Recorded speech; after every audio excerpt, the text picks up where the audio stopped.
Hello everybody and welcome to another video. This is a supplemental video for the video that Frey and I are going to do or have done about the Final Fantasy X Re-Remastered campaign that we did, where he was the dungeon master. Content warning, there is going to be talk of self-harm and suicide in this video. Not a lot, and you'll see why. It's in a character, it's in a monster description.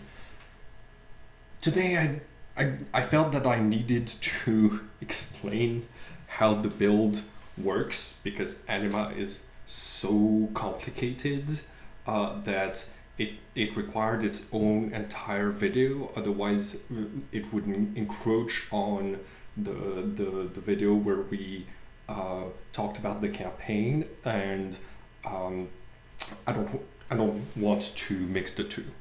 But first I have to warn you. It is said that a very long time ago there was a witch and a gamer, and they fell in love, and for a time things went well, but slowly the uglier side of the gamer was revealed to the witch. He grew distant. He spent so much time playing games and with his friends that it hurts their relationship. And one day he ordered her to make sandwiches for himself and the rest of his table. While all those gamers were laughing, the witch decided to curse him. And so she cast an enchantment on a game that was about to be released, cursing anyone who looks at more than one page of it to become obsessed, to become cursed by the book, and they would slowly spend more and more time obsessing over the very complicated rules and the amazing builds that you could do in this game, and optimizing until it destroyed their social lives and they were condemned to die alone. And that is what happened to the boyfriend. Unfortunately, the curse was cast on not just that gamer's singular book, but on all versions of this book, and this is the curse of Anima. At least that's how they say it started. The curse is very real, or its effects are. So I want to warn you, and no matter how tempting it might be to look a little bit more into it when you find out, like, oh yeah, those rules make absolutely no sense, but they would be they could make for fun character concepts. Don't look into it. Don't play this game. It is said that there is one way to break the curse. If you are afflicted, you unfortunately have to pass on the curse as a first step. You have to introduce the game to a new player, so that you can watch them fall, watch them descend, and realize how much you have fallen. And then after that, you have to play every single build that you have come up with over the time that you have known about this game. And you need to get this player that you have tricked into being cursed to run a whole campaign for you from level 1 to level 20, and that is when the campaign ends is when the curse will be lifted from you.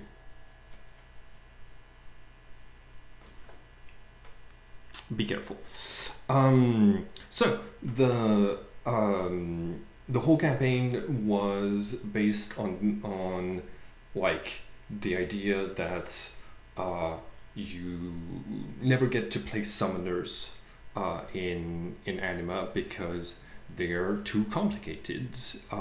They're too time consuming and they're too powerful. So in a campaign where there's more than one player, the summoners are going to be very unbalanced, and their turns are going to take forever because they are managing their own character sheet plus the character sheets of everything that they've summoned, and everyone at the table will particularly hate them.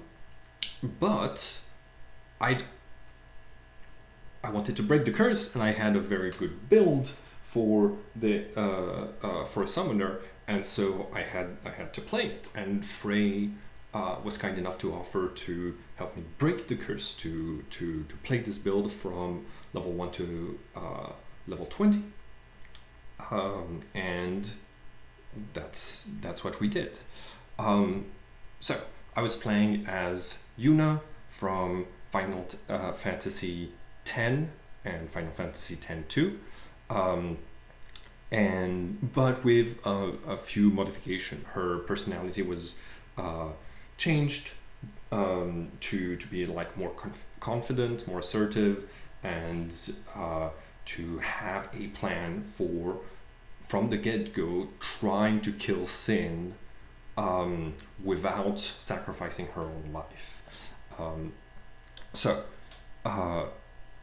How does the build work? Well, at level 1, let's get to the very interesting part first. There is a monster in Anima called a Soul Scavenger. They're actually really good for a dungeon master to use because the way that they're built up is that naturally by reading what the character sheet is like, it will give you ideas for how to use them in a horror scenario. They're horror monsters, but they're relatively weak. They're in a fight, they'll be very easy to take down. Their attack is pretty low, but they have some very unique abilities. Now, what do they look like? So this is what a Soul Scavenger looks like most of the time.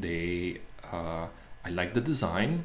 The skull, the screaming faces on their feathers are pretty cool.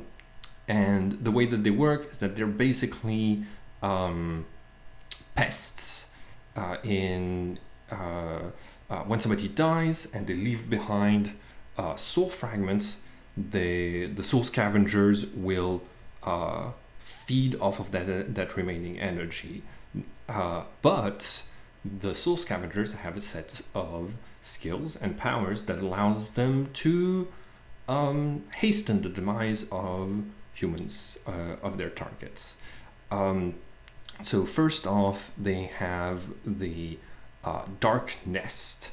A soul scavenger can try to nest into a living being and have it become its host. It's a sort of parasite. It can make someone into a darkness either by successfully attacking them and having them fail a resistance check or saving throw, or it can hide in the corpse of a creature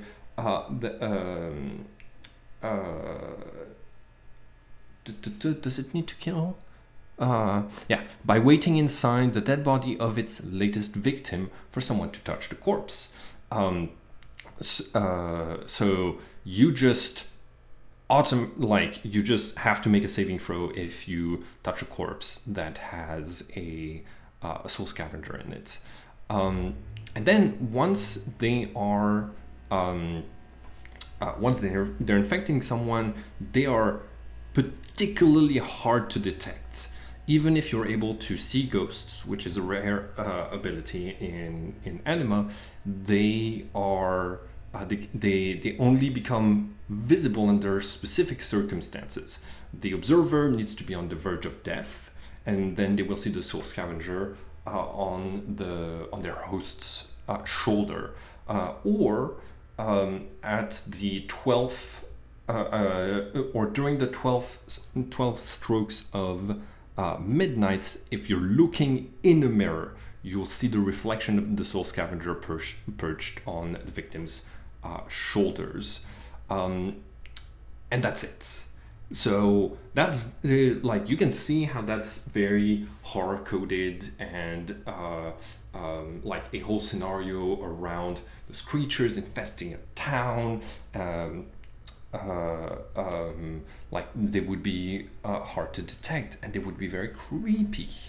And what they do once they infect someone is that they whisper in their ears, and every time that they try to influence the person needs to make a saving throw, or they will do what the soul scavenger is trying to get them to do.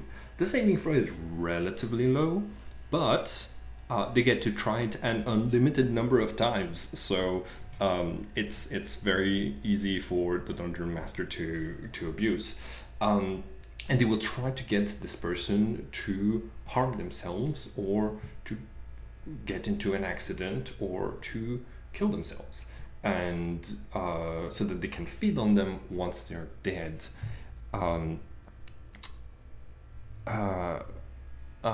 They do give a bonus to +10 damage and +10 to any critical roll when attempting to kill an opponent to their host, which is nice. Being infected by those things actually makes you better at combat. And lastly, they can be expelled from their from the host body in two different ways. They can be destroyed by suffering sufficient damage from a supernatural attack launched at them when they are visible, and when the host levels up. But they also have a natural weakness. Since they're created from death, those creatures find new life inimical to their nature. So they are unable to approach pregnant women. If they're on somebody's shoulder who is approaching a pregnant woman, they have to flee. And if there is a birth in their presence, they are they are terrified and have to flee from their host. It's like, you can see how all of those things could make for a very good creature for a dungeon master to use. And if you give them the stat block of just a random bird, but with the powers I just described, in practically any game, you would be able to create a very interesting encounter or scenario. The thing is, in Anima, summoners are able to get familiars. They're able to grab a monster, mind control them. That part is optional, and then bind them to their souls forever. And when they do that, they start to share senses, so they always know where their familiar is. They can see through their eyes, no matter the distance. And if they're a spellcaster, they're able to cast spells as if they were present where where their familiar is. And the last thing is that when the summoner levels up, or whoever gets bounded with familiar by a summoner, the creature also levels up, and it's able to pick from the list of monster powers, which some are very broken. And yeah, so like now think about it. If a character is able to get those little assassins that are very hard to detect and that can cast spells, and they're not spellcasters themselves, but if you're a spellcaster, you can cast spells through them while they're infecting someone, and not just the person that they're infecting, but anybody else around, provided that you fulfill the you can cast spells on your targets. They are, once they're infecting someone, it's really hard to hit them. They're only vulnerable when they are visible. And and if you've got a fighter in your party, you can have your soul scavenger pop on their shoulder to give them a plus 10 to damage and critical rolls. Just like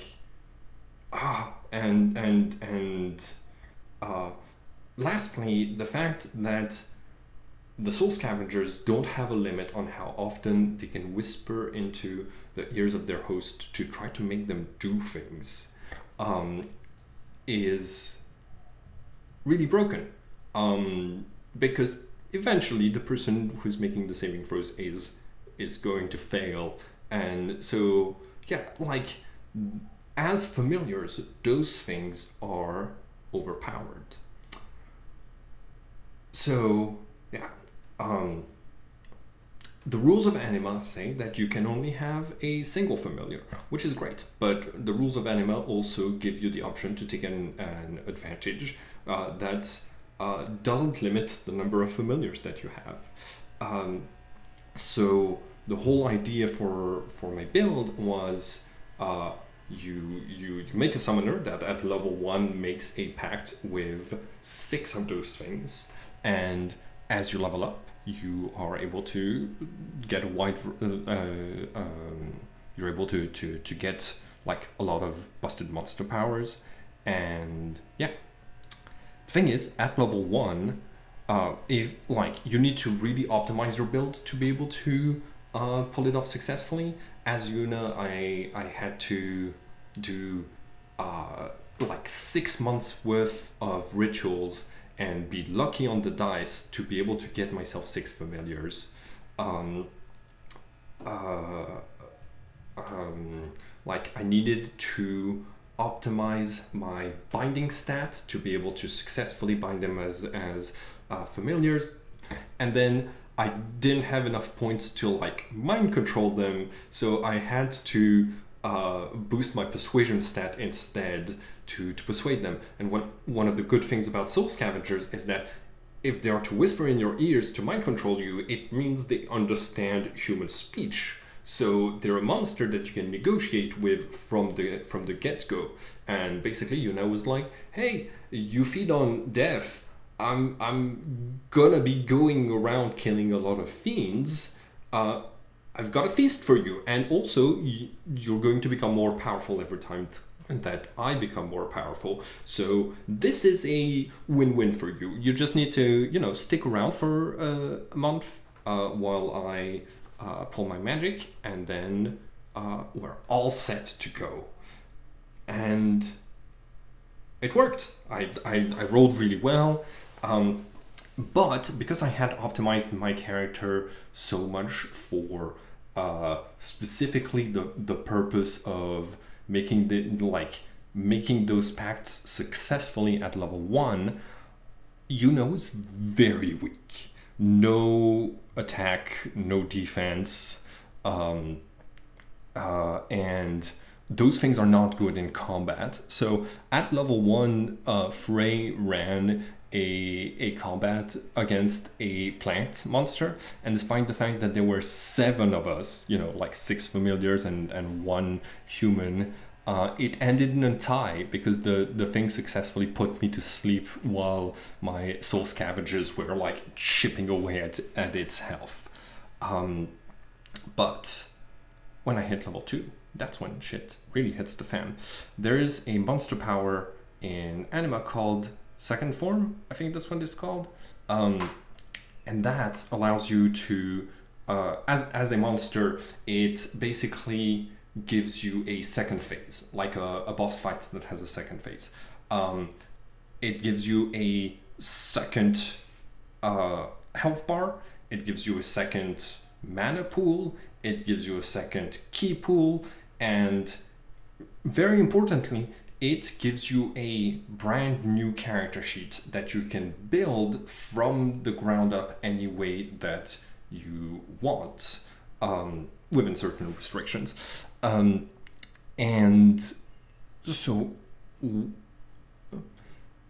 if you have a dungeon master that is nice enough or naive enough to let you get a familiar and lets you create that familiar with a when you level up, that lets you get this familiar, this power of second form, you are very lucky.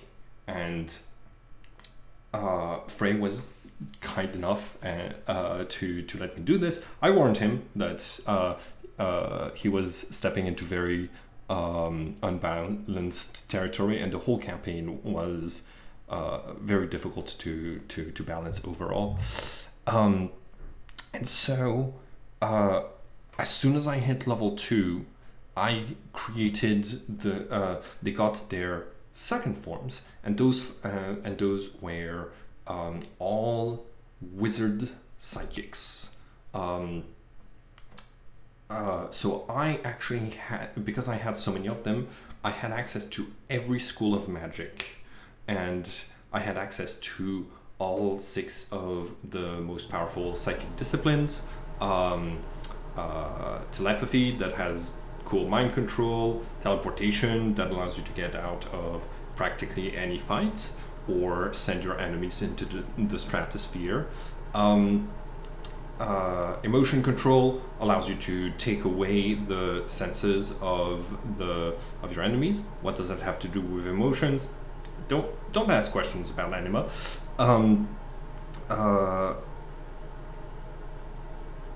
Oh yeah, telemetry allows you to see the past of objects, which absolutely ruins any investigation or mystery scenario that the dungeon master tries to run. Yeah, 2 others that I think telekinesis allows you to shield yourself, but also shield other characters so that they don't need to put any points in defense. One character is going to shield and to give shields to the whole party, and armor. Beautiful. I think the last one was electrokinesis, because it allows you to read the nerve impulses in your enemies and to tell what they're about to do before they do it. So you're able to anticipate the movements of your enemies. It's great. It's totally not balanced.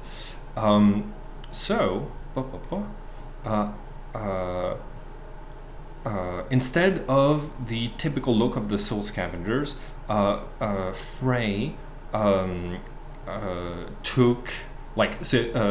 suggested images of very iconic but cute and small Final Fantasy monsters, and they're all a little different. It made it much easier to tell my 6 characters apart from each other. And when they got their second form, they all took that form to look like Yuna, just wearing different clothing. So we were able to use the clothing spheres, the spheres from the second game, to for each of those characters. The tokens don't match necessarily 1-to-1, but if you know about Final Fantasy X-2 and you look at these, you'll probably be able to see which sphere each of the token was based on. I named all of my familiars after horror things, each from a different piece of media. So Malekith, Cronenberg, Tepesh, Hastur, Akira, and Mordekaiser. And yeah, and it was great, like, because it meant that having access to every school of magic, having access to a bunch of psychic powers, is awesome by itself, but something that you can do in Anima is that you can combine the powers of multiple psychics or multiple wizards. If all of them are like, I'm not gonna cast anything this turn, I'm going to give my power to this other psychic, then that increases the power of that psychic pretty tremendously. And that's how basically my level 2 psychic wizards were able to pull off feats that were pretty amazing, that would like be really high level powers, just by being like, this turn you cast. Sorry, the curse is broken on me because Frey ran this whole campaign, but I still reminisce about this build sometimes. So after I hit level 2, if you know the starting area of Final Fantasy X, it's a small island, it's got fiends everywhere, and basically I took on the whole island of fiends at once. I used an illusion I used emotion control to make them terrified of something, and then I used illusion magic, telepathy, to get them to see their worst fears, and I basically had all of the fiends flee and drown themselves in the nearby ocean.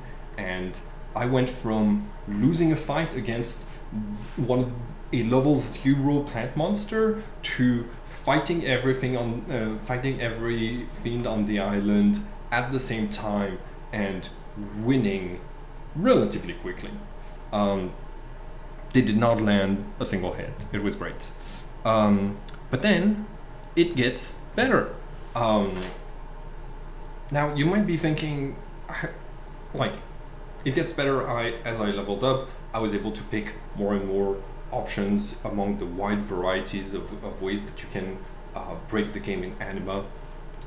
Because I had access to every school of magic, I was able to abuse the strongest ones, namely creation and necromancy, in that order. And yeah, I had a blast. Another thing is that summoners get access to the occult skill, and for some reason the creators of the game thought it would be a good idea to allow the creation of magical objects by players, customized magical objects, to be something that is available to players with the occult skill. Terrible game design, absolutely busted, especially because it allows you to make objects that cast like spells for you without you needing to spend any of your resources. So you can make a ring of 8 fireballs that shoots 8 fireballs in a single turn. It uses up one of your actions, but it if you haven't cleared the field with 8 fireballs, then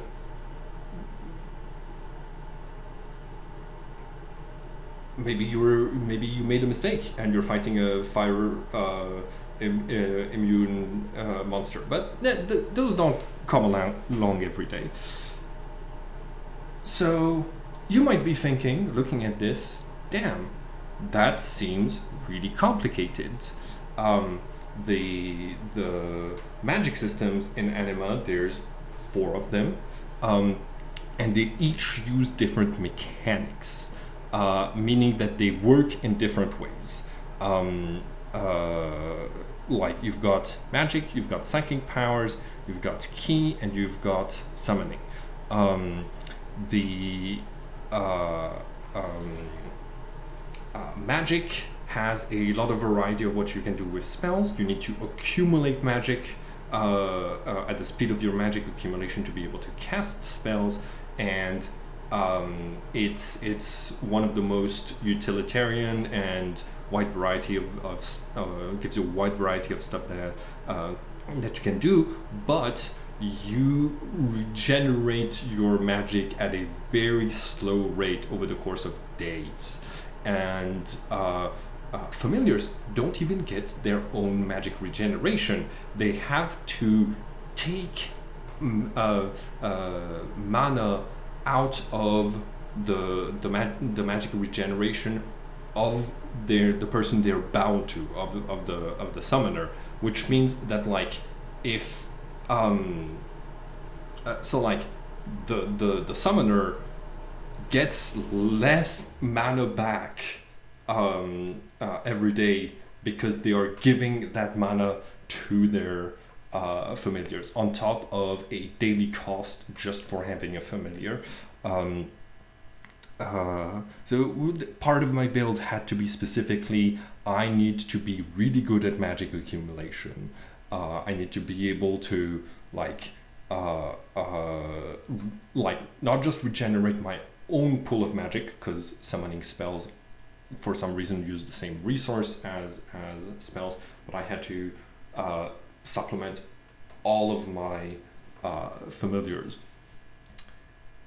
Psychic powers work differently.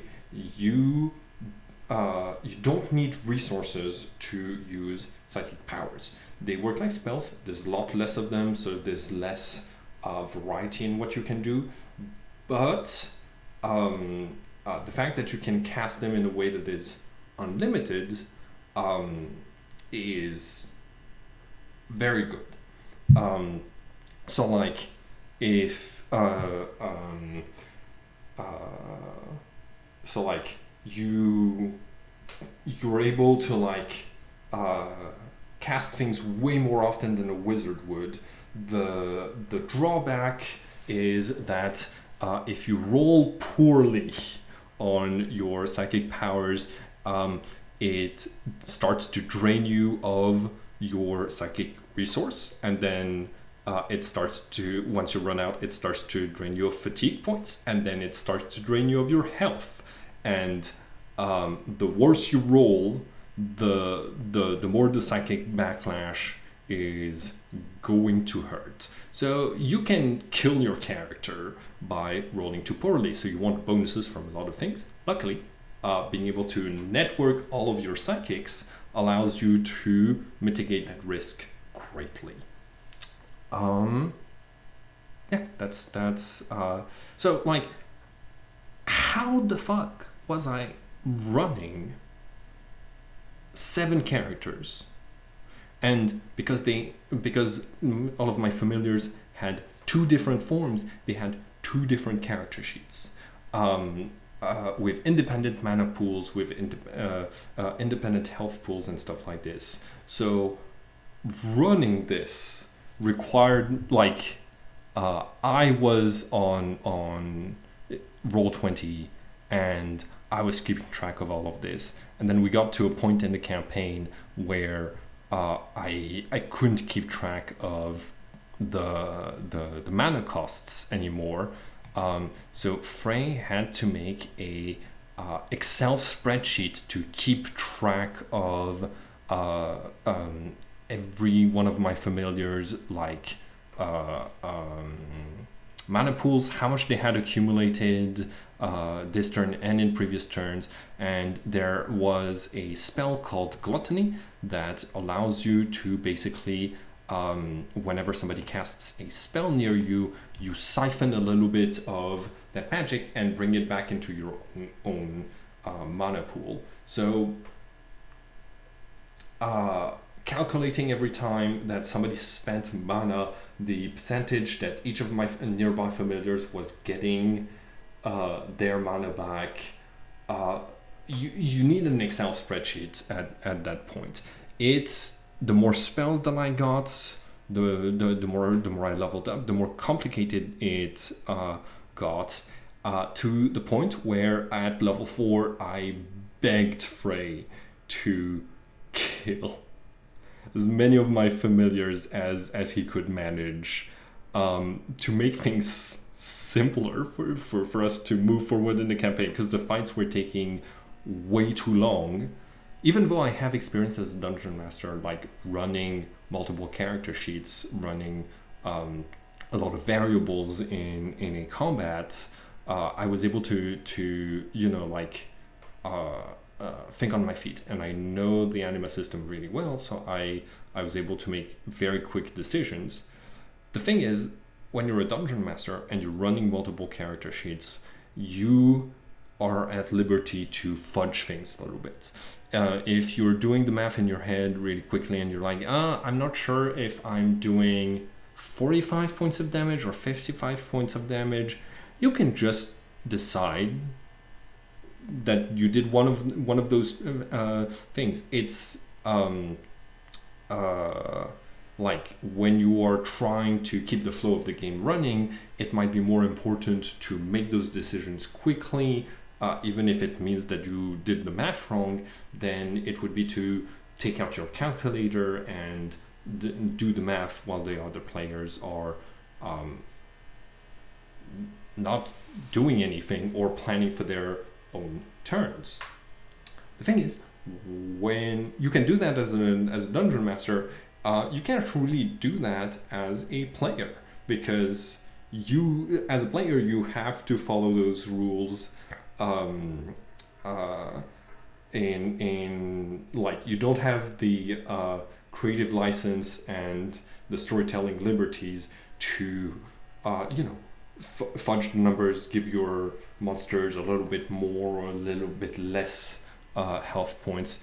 I had to be accurate, hence the spreadsheets.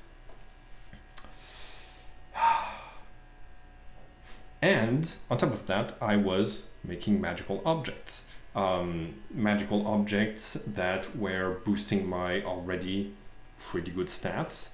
I was making rings that that my familiars would be able to wear in both their human and fiend forms. I was boosting Yuna with some magical stuff, and I was able to use the complicated rules of magical item crafting to do stuff like I set up a portal network between different cities and different islands for people to be able to more freely move around, because the seas are dangerous in the world of Final Fantasy X. You have to use up some resources to be able to create magical objects, but one of those resources is the lives of monsters. So if you're going around killing whole islands worth of monsters really quickly, and you have an altar for it to count as a sacrifice for the purposes of of making magical objects, you're golden. Another thing was telekinesis that my familiar Malekith had. Allows you to do atomic restructuring at higher levels, which allows you to transform matter of one type into other matter. So I was able to transform air into diamonds, which made like, I didn't need money for this whole campaign. Whenever I needed stuff, I had Malekith conjure stuff, at least at the beginning before Malekith died.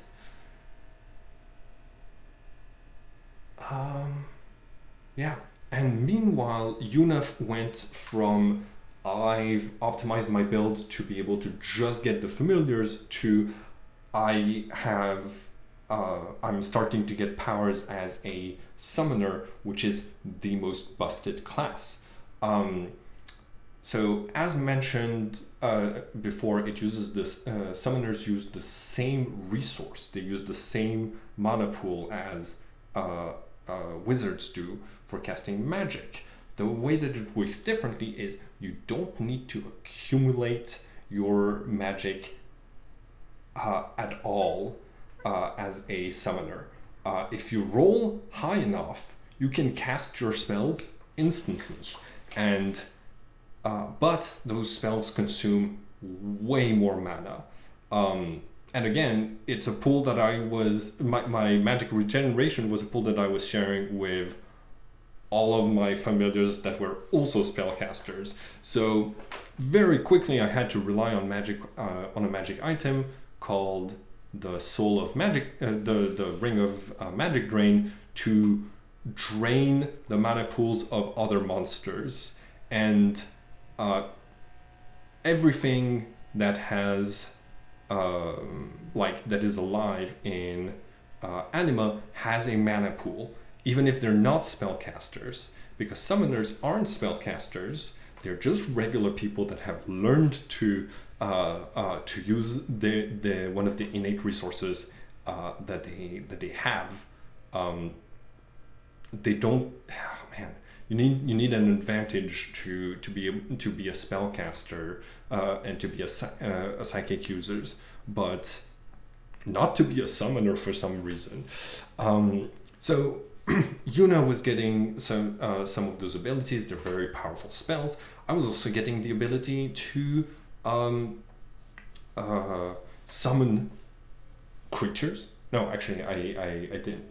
I still had the ability to bind creatures, and you can use binding in combat not to make your enemies your familiars, but you can bind them to magical objects and basically trap them like Pokemons in Pokeballs, except you can do that with any old object that has enough presence, which is size and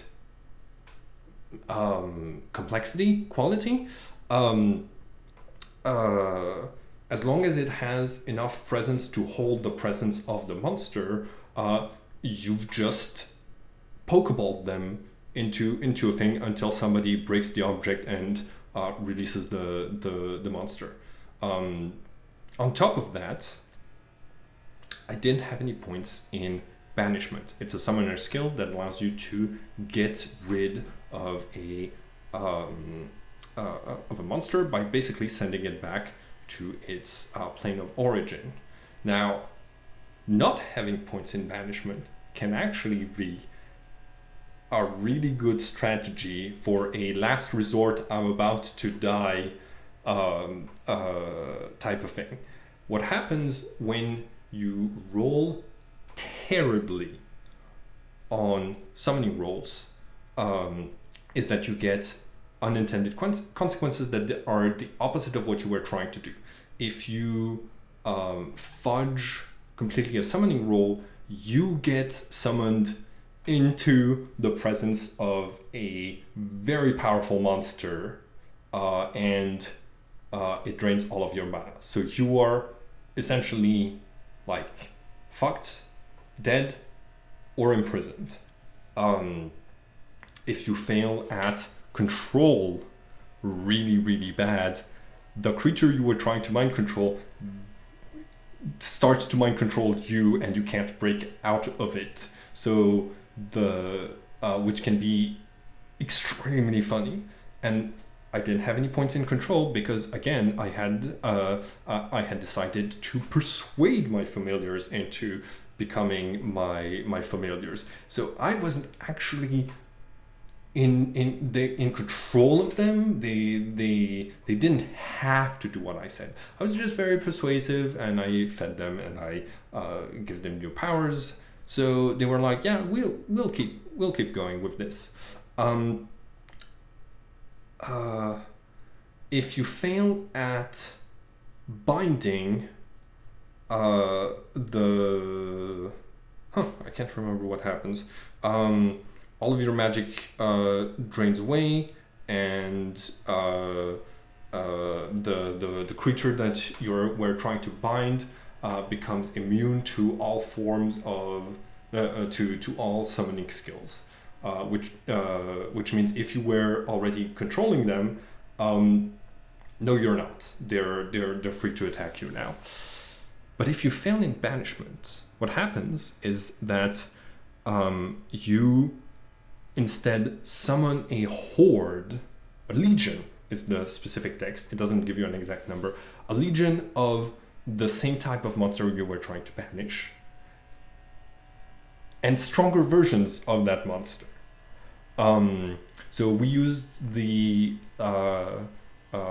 definition of legion in the Roman legion, which means I think 3,000. So it also drains all of your mana, and all of those creatures that you've just summoned are all immune to your summoning skills, even if you still had mana to use it on them. And don't get me wrong, that is terrible as a summoner. If you fail this bad, on any of those rolls, you're either mind controlled or about to get killed. But if you're very strategic about it and you have an exit route, you can purposefully banish something poorly to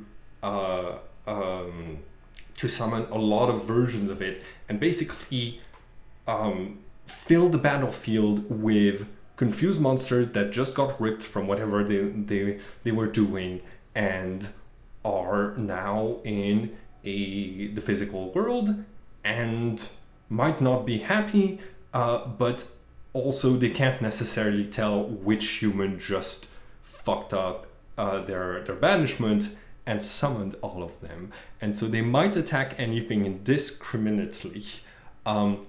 And they usually do. So I was actually able to use incompetent banishment. That's what I called the technique of purposefully failing that roll. I was able to use it to get out of one okay situation. It wasn't that bad. It was a simulation of a fight. But then I got to use it to get out of the most disastrous fight I've ever been in.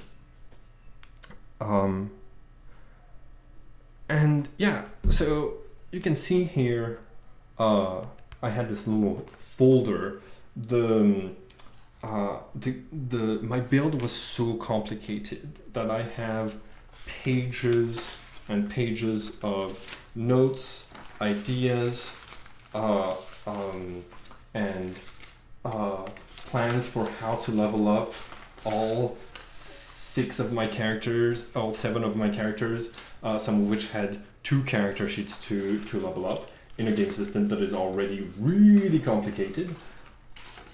And for like magical objects, like the teleporting cube that housed the souls of people that had died because of me, and I was like, I want them to come back to life. It's gonna be hard. I'm gonna have to merge all of their souls into one to have enough power to do this, but they're gonna get to live on as an indestructible cube of diamond that can teleport at will. It was great. Towards the end, it got really ridiculous. Freya and I agreed on a system called the flashback system. Basically, what I would do is that I would fulfill the conditions for my characters to power up in some way. I would do that ahead of time, but then I wouldn't apply the effects to my character sheet. I would simply wait until a very dramatic moment, very anime, to be like, all right, I'm removing my limiters and I'm going to power up. And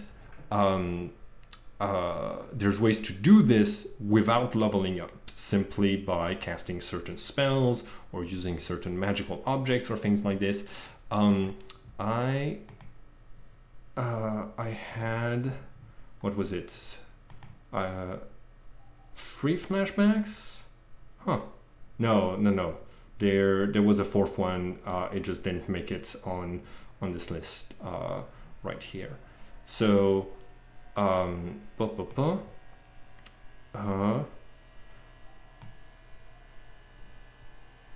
yeah. Frey agreed to this. He had the right to veto anything. He didn't know what my power up was going to be. He didn't know how much it was going to increase my power, but he had the right to veto the flashback and to be like, no, actually you didn't fulfill those conditions. You don't get this power up. But I had enough of them to give me a little bit of leeway. So let's see. All of those flashbacks mechanics were introduced after I only had 1 familiar left, and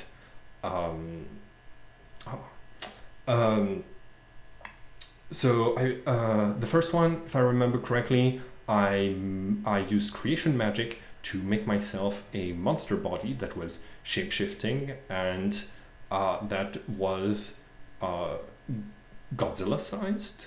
But thanks to its shape-shifting, it was able to go back. I was able to go back to looking like Yuna and to be Yuna-sized. But I got to keep all of the powers that body had, and because I got to make it with my own specifications, because it was a monster body, I was able to put a lot of physical stuff in this creature and because I was transferring my soul into it thanks to other spells, I got to and most of my powers as Yuna were spiritual stuff that were on my soul. I was able to get a character sheet that was a monster, a damage resistant monster, huge, shape-shifting. It was able to become invisible. It had natural armor. It was busted.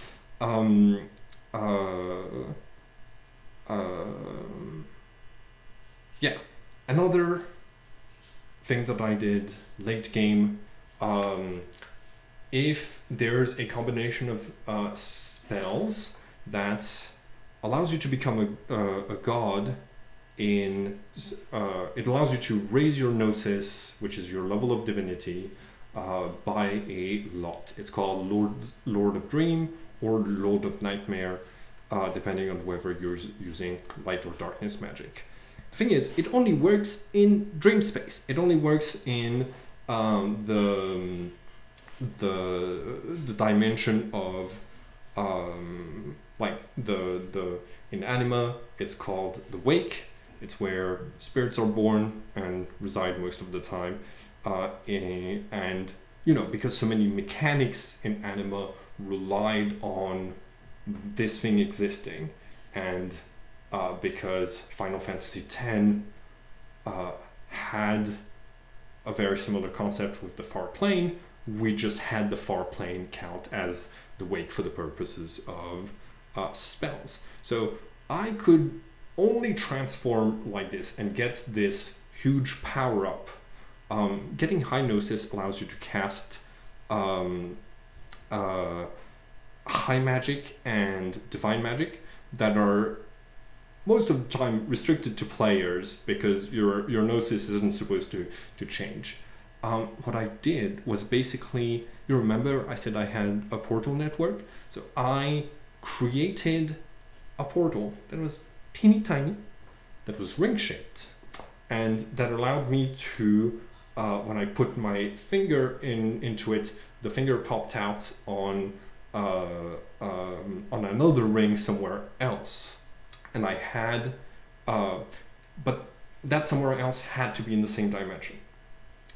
The place that I put the rings at is specifically I put them on the portal in Guadosalam so that my finger would go into the far plane, and my finger would be able to get the divine powers from casting Lord of Light, or no, Lord of Dreams or Lord of Nightmares, and I would be able to start wrecking shit. It was great.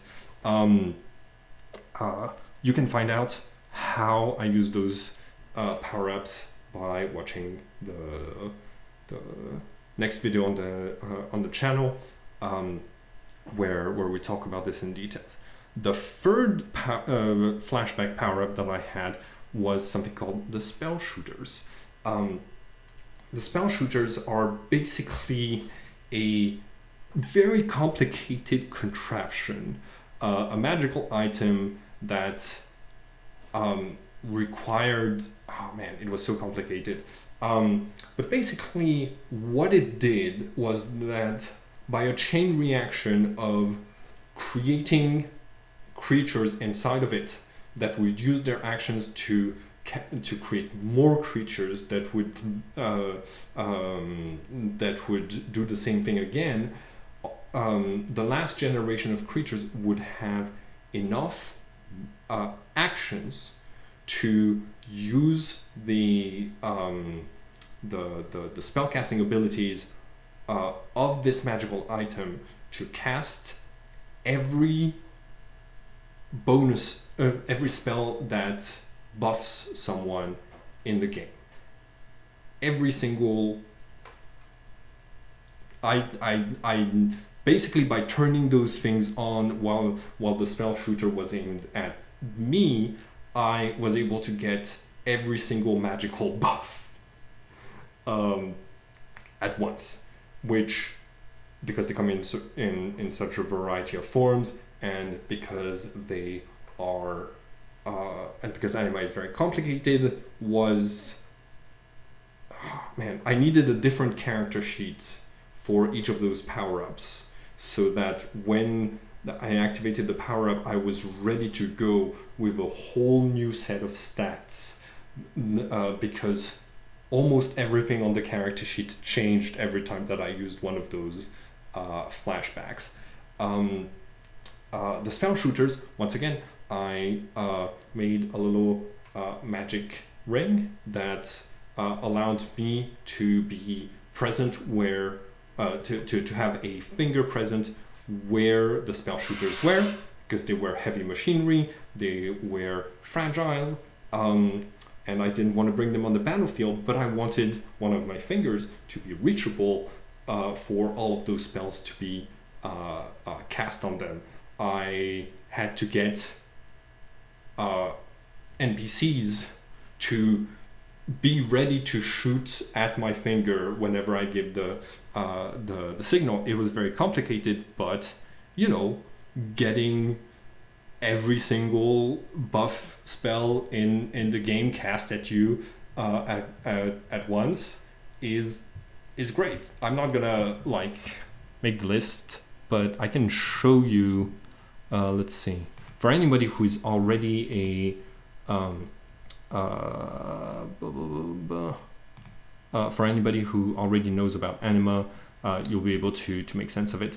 Oh, the very first flashback was there's a spell called Soul Reflection that allows you to make a clone of yourself. So if Frey killed me, I could be like, nope, I was a Soul Reflection all along. Getting a Sanctum was the second flashback. It would give me a boost.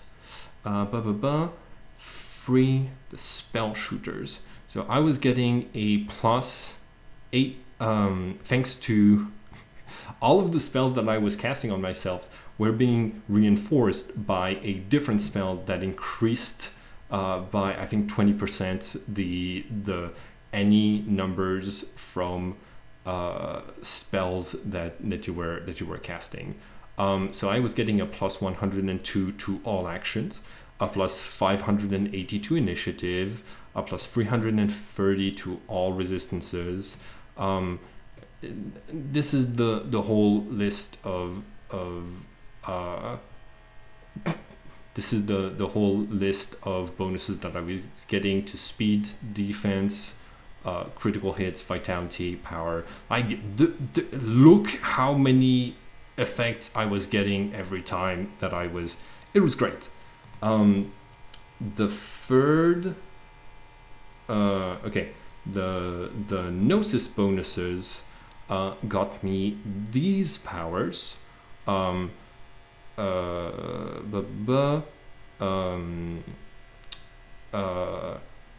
of the best ones was Closed World. If you know about Jujutsu Kaisen, it's basically a domain expansion. Anima is great. You can adapt practically any manga or anime simply by deciding which ones of the rules in Anima your players are allowed to use. And Avatar allowed me to have a weaker copy of myself go out into the world and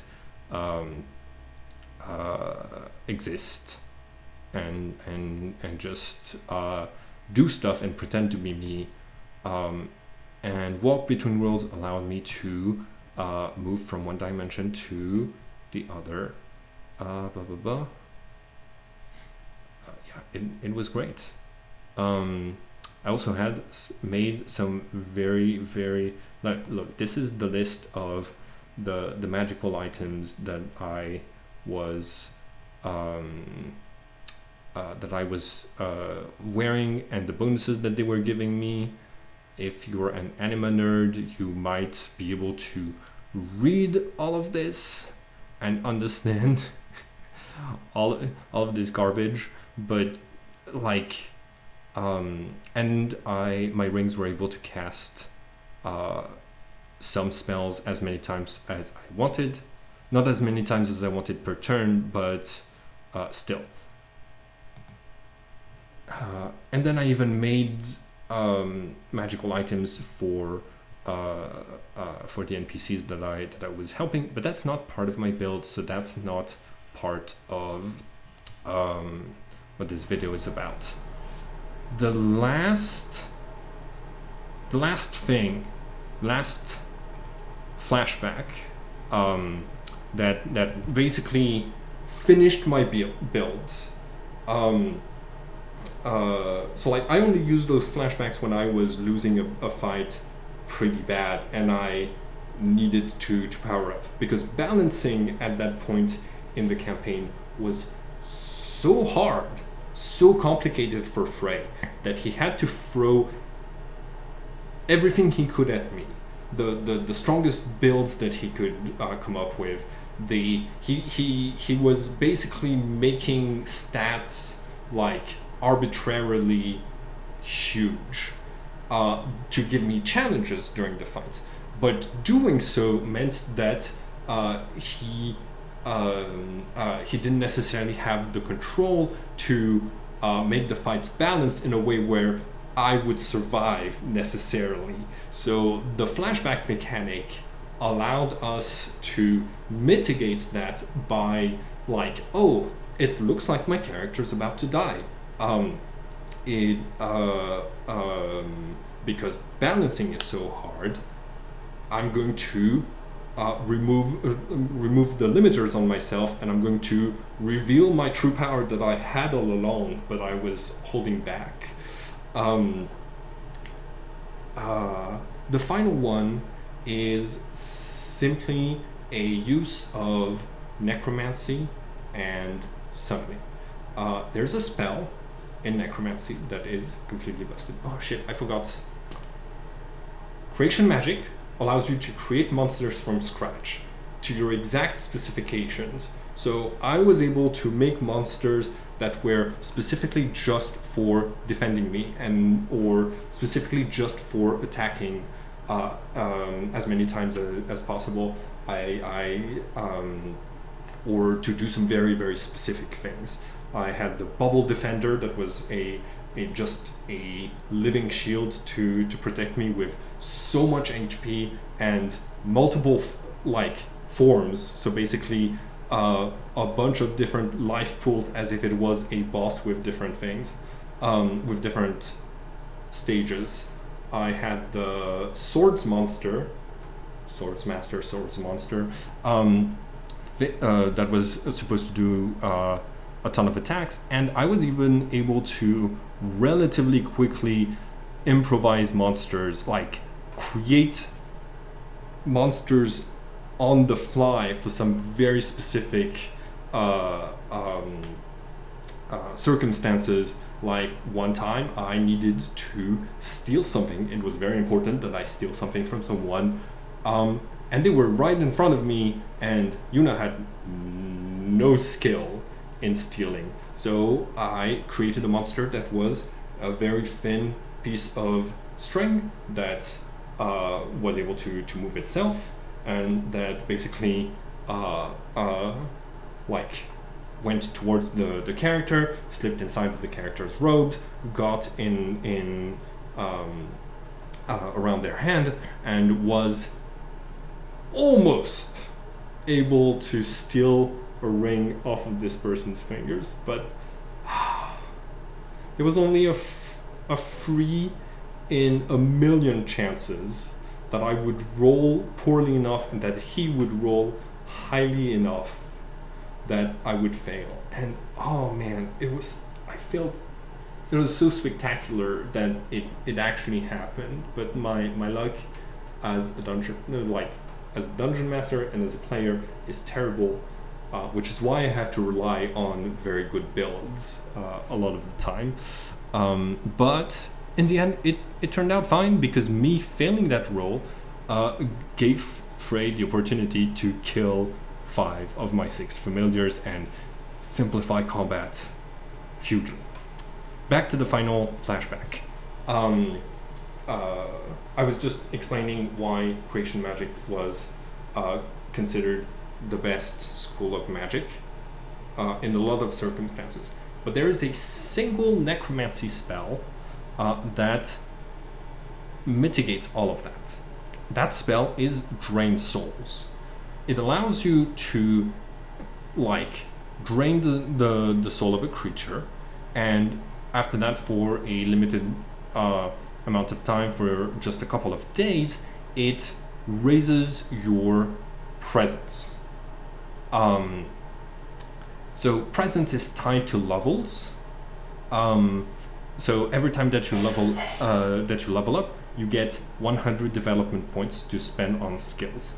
The presence is your total development points divided by 20. So every time you level up, you gain 5 presence. But it